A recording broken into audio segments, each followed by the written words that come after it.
21e et dernière étape du Tour 2011, 95 km entre Créteil et les Champs-Élysées avec un sprint intermédiaire après le troisième passage sur la plus belle avenue du monde. Un sprint et une arrivée qui vont animer cette 21e étape puisque mathématiquement Mark Cavendish n'est pas assuré de remporter le maillot vert. Il reste sous la menace de José Joaquim Rojas. L'étape va débuter tranquillement. Traditionnellement, la route menant aux Champs-Élysées est une parade géante. L'occasion pour nous de revenir sur ces 21 jours de course. Depuis samedi, on connaît le vainqueur de cette 98e édition. Prudent et fin stratège, Cadel Evans a construit sa victoire au fil des étapes. L'Australien aura attendu son heure avant de prendre le maillot jaune, mais le timing était parfait. Cela vaut bien une petite coupe de champagne avec John Lelang, son directeur sportif. Coup de chapeau également aux frères Schleck qui ont maintenu le suspense jusqu'au bout et à Thomas Voeckler qui échoue au pied du podium mais qui aura fait vibrer le public français. Un public qui sait peut-être trouver un nouveau champion, la personne de Pierre Rolland, étonnant dans la montagne et qui ramène à Paris le maillot blanc de meilleur jeune.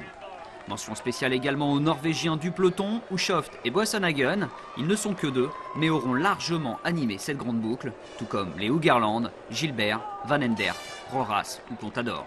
Saluons aussi le maillot à pois de Samuel Sanchez et la lanterne rouge. Cette année, elle revient à Fabio Sabatini de la Liquigas. Dernier point à aborder, la meilleure équipe et la palme revient au Team US Garmin Cervelo. Après 50 km au petit train, c'est sous le commandement des BMC que le peloton va faire son entrée sur les Champs-Élysées. Et l'heure n'est plus à la rigolade. La première offensive est à mettre à l'actif de Ben Swift, rapidement rejoint par 5 hommes, Koren, Riblon, Paulinho Roy et Bach. Au sprint intermédiaire, Christian Koren passe en tête sous la banderole, mais ce qui est intéressant se passe derrière. Mark Cavendish ne se rate pas et prend les 9 points de la 7e place. Les échappés ont alors 30 secondes d'avance à 30 km de l'arrivée.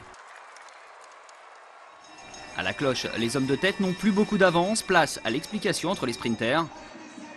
À la flamme rouge, Cavendish est idéalement placé. C'est logiquement que le Britannique s'impose une 3e fois consécutivement sur les Champs-Élysées. Mais c'est surtout le premier maillot vert pour le Cave.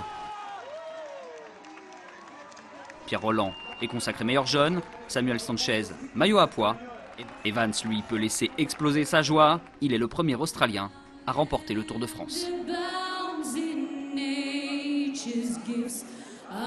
Beauty